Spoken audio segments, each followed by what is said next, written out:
Hi అండి, శ్రీస్ కిచెన్కి స్వాగతం. నేను మీ ఉషని. ఈరోజు నేను పండుమిరపకాయ గోంగూర పచ్చడి చేశానండి. టేస్ట్ అయితే అదిరిపోయిందండి, చాలా చాలా బాగుంది. ఇది వేడివేడి అన్నంలో నెయ్యి వేసుకుని తింటే అసలు అద్భుతంగా ఉంటుందండి. ఇలా పచ్చడిలో ఉల్లిపాయలు వేసుకుని తిన్నా, లేకపోతే విడిగా పచ్చడిలో ఉల్లిపాయ పక్కన పెట్టుకుని తిన్నా చాలా బాగుంటుందండి. అందులో ఎంతమందికి ఇలా గోంగూర పచ్చడిలో ఉల్లిపాయ వేసుకుని తినే అలవాటు ఉందో నాకు చెప్పండి. ఈ పండుమిరపకాయ గోంగూర పచ్చడి ఎలా చేసిన ప్రాసెస్ ఏంటో మీరు ఈ వీడియోలో చూసేయండి. ఇప్పుడు మనం పండుమిరపకాయ గోంగూర పచ్చడి చేసుకోవడానికి నేను ఒక మీడియం సైజ్ గోంగూర కట్ట తీసుకొచ్చానండి. కొంచెం పెద్దదేలేండి, పెద్ద కట్టే అనుకోవచ్చు. ఇది శుభ్రంగా ఇట్లా ఒలిచేసుకుని శుభ్రంగా కడిగేసేసి మనం ఆరబెట్టుకోవాలి. ఇది శుభ్రంగా కడిగేసేస్తాను ఇప్పుడు నేను. ఇలా ఫ్రెష్గా ఉన్న గోంగూర కట్ట తెచ్చుకోండి. గోంగూరలో ఇసుక ఉంటుందండి, అందుకని 2-3 సార్లు శుభ్రంగా కడిగేసేసుకుని ఇలా ఒక జల్లెడికి ఇలా పెట్టేసేసుకోండి. కడిగేసేసి ఈ నీళ్ళన్నీ కారిపోయిన తర్వాత మనం ఆరబెట్టేసుకుందాం. ఇదిగోండి, ఇలా చక్కగా ఆరబెట్టేసుకోవాలి. చక్కగా నీళ్ళన్నీ కారిపోయిన తర్వాత అసలు తడి లేనప్పుడు మనం తీసుకుని పచ్చడి చేసేసుకుందాం. ఇదిగోండి, నేను పండుమిరపకాయ గోంగూర పచ్చడి చేయడానికి ఇలా ఒక 1/4 కిలో పండుమిరపకాయలు తీసుకున్నాను. ఇలా ఫ్రెష్గా ఉన్నవి తీసుకుని కడిగి ఆరబెట్టేసుకుని ఈ తొడిమెలు తీసేసుకోండి. ఆరిన తర్వాత మాత్రమే తొడిమెలు తీయండి. ఒక 1/4 కిలో తీసుకున్నాను నేను ఫ్రెష్గా ఉన్నవి. గోంగూర కూడా ఒక కట్ట తీసుకున్నాను. ఇది కూడా శుభ్రంగా కడిగేసేసి ఉప్పు నీళ్ళల్లో 2-3 సార్లు కడగాలండి. ఇసుక ఉంటుంది ఇందులో. చక్కగా కడిగి ఆరబెట్టేసుకోవాలి. ఇలా అసలు తడి అనేది లేకుండా ఇలా ఎండిపోయినట్టుగా చక్కగా, ఇలా మరీ ఎండిపోయినట్టు కాదు, ఇట్లా తడి అనేది లేకుండా పచ్చిదనం లేకుండా ఇలా ఆరిపోవాలి చక్కగా. చూసారా, ఇలా ఉండాలి. ఇప్పుడు మనం పండుమిరపకాయ గోంగూర పచ్చడి ప్రిపేర్ చేద్దాం. స్టవ్ వెలిగించుకుని ఒక కడాయి పెట్టేసుకుని 1 స్పూన్ మెంతులు వేసుకోండి.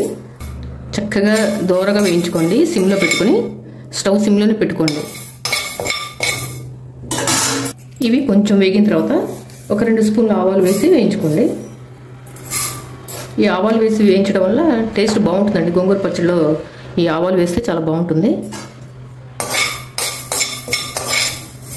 ఒకసారి వేసి చూడండి, టేస్ట్ మీకే అర్థమవుతుంది, చాలా బాగుంటుంది. ఇదిగోండి, ఇవి చక్కగా వేగిపోయినాయి కదా, చూసారా, మంచి కలర్ వచ్చేసినాయి. ఇంకా తీసేద్దాం వీటిని వేరే బౌల్లోకి, మిక్సీ జార్లోకి తీసేసుకోండి. వెంటనే చల్లారిన తర్వాత అప్పుడు మనం గ్రైండ్ చేసేసుకుందాం. ఇవి చక్కగా చల్లారిపోయినాయి, ఇవి మనం గ్రైండ్ చేసేసుకుందాం. ఇదిగోండి, ఇలా మెత్తగా గ్రైండ్ చేసి పక్కన పెట్టేసుకోండి. ఇప్పుడు అదే కడాయిలో మనం ఈ గోంగూర ఉంది కదండి, ఈ గోంగూర అందులో వేసి మనం వేయించేసుకుందాం.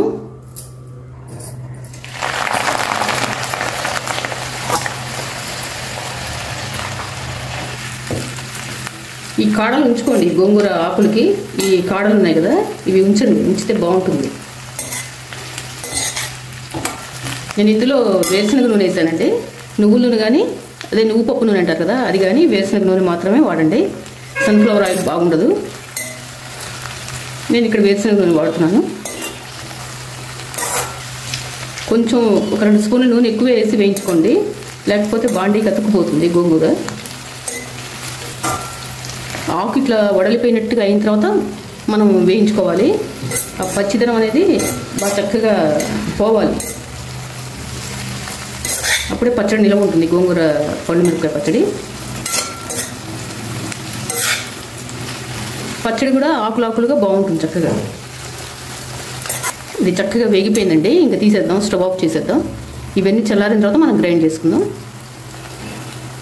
ఇదిగోండి, ఒక పెద్ద నిమ్మకాయ సైజ్ అంత చింతపండుని మనం గింజలు పీచులు ఏం లేకుండా చక్కగా శుభ్రం చేసి పెట్టుకోండి.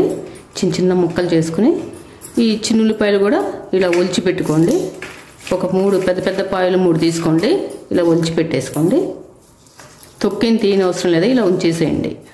ఇలా ఒక మిక్సీ జార్ తీసుకుని అందులోకి పండుమిరపకాయలు ఉన్నాయి కదా, ఇవి ఇలా తుంచి అందులో వేసేయండి.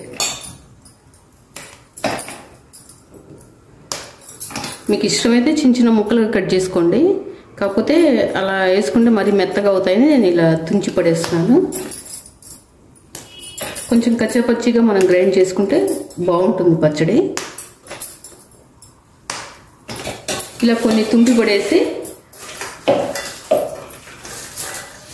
అందులో 4 చిన్నులపాయలు కొంచెం చింతపండు ఇలా వేయండి. వేసి మళ్ళీ 4 తుంపి పడేయండి.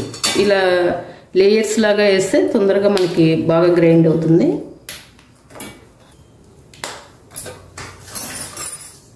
మళ్ళీ ఒక 4 చిన్న ఉల్లిపాయలు, కొంచెం చింతపండు,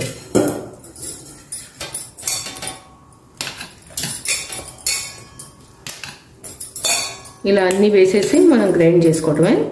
ఇప్పుడు ఇందులో ఒక 70 గ్రాములు ఉప్పు వేసుకోండి. గోంగూరలోకి కొంచెం ఉప్పు ఎక్కువే పడుతుంది, అందుకని ఒక 70 గ్రాములు వేసుకోండి. కొంచెం పసుపు వేసుకోండి. ఇప్పుడు ఇది మనం గ్రైండ్ చేసేసుకుందాం.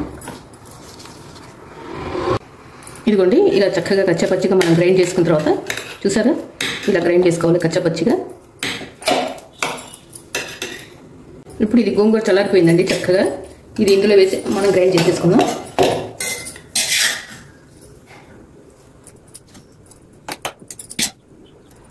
ఇప్పుడు ఇది మనం గ్రైండ్ చేసేసుకుందాం. ఇదిగోండి, ఇలా కచ్చపచ్చిగా చక్కగా గ్రైండ్ చేసేసుకోవాలి. చూసారా, ఇప్పుడు మనం గ్రైండ్ చేసి పెట్టుకున్నాం కదా ఆవు పిండి, మెంతి పిండి, ఇది ఇందులో వేసేసుకుని మళ్ళీ ఒక్కసారి గ్రైండ్ చేసేసుకుందాం. ఇదిగోండి, ఇలా గ్రైండ్ చేసేసుకోవాలి. ఆవు పిండి, మెంతి పిండి వేసేసి ఇప్పుడు ఒక్కసారి టేస్ట్ చూద్దాం.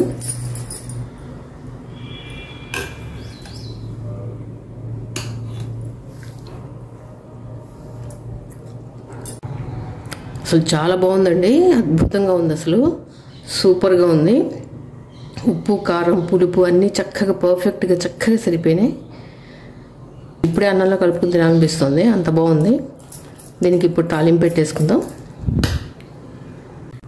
ఇప్పుడు స్టవ్ వెలిగించి అదే బండిలో కొంచెం వేరుశనగ నూనె వేసుకోండి తాలింపు పెట్టుకోవడానికి.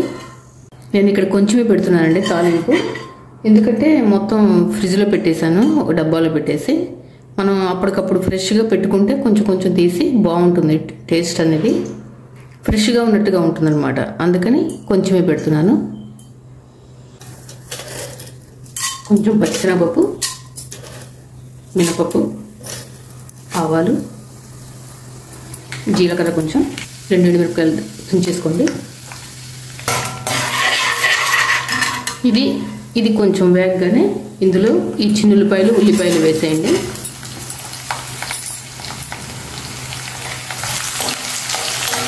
గోంగూర పచ్చడిలో ఉల్లిపాయలు వేసుకుంటే బాగుంటుందండి.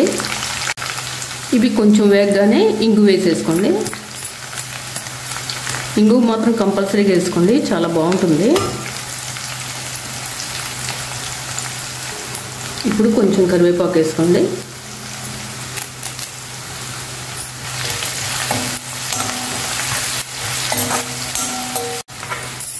ఇది చూసారా, బాగా వేగిపోయినాయి. ఈ ఉల్లిపాయలు మరీ ఎక్కువ వేగన అవసరం లేదండి. ఇంకా స్టవ్ ఆఫ్ చేసేసి మనం ఈ పచ్చడి ఇందులో వేసేసుకుందాం.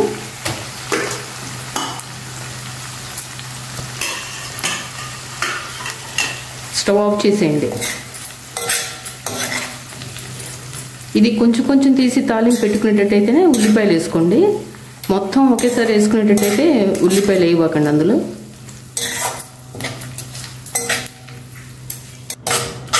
ఇది వేడి వేడి అన్నంలో నెయ్యి వేసుకుని తింటే ఉంటుందండి, అసలు భలే ఉంటుందండి.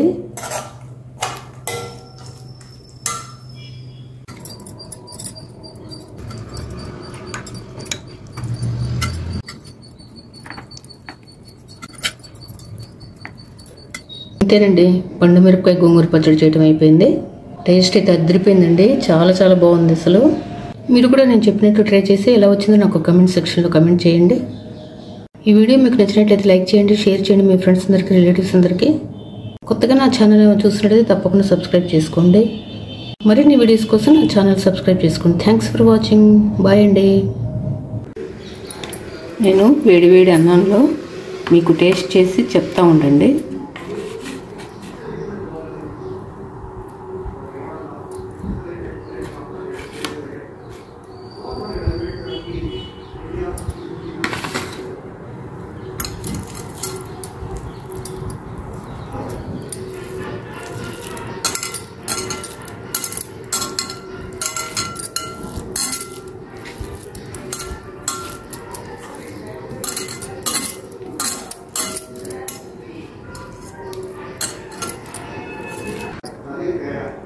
నేను తిని మీకు చెప్తా చూడండి టేస్ట్.